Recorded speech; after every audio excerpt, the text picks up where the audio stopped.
জলটা যখন এরকম ফুটবে তখন ফ্লেমটাকে কমিয়ে দেবো একদম, ঠিক আছে?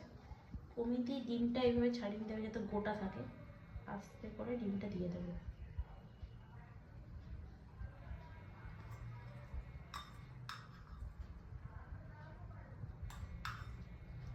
ডিমটা দিয়ে দিলাম আস্তে করে,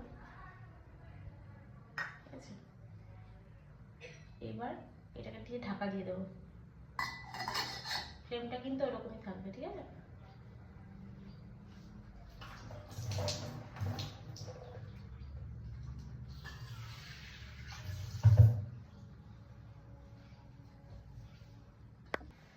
তো এবার এটা খুলবো, খুলে দেখবো যে কীরকম হয়েছে।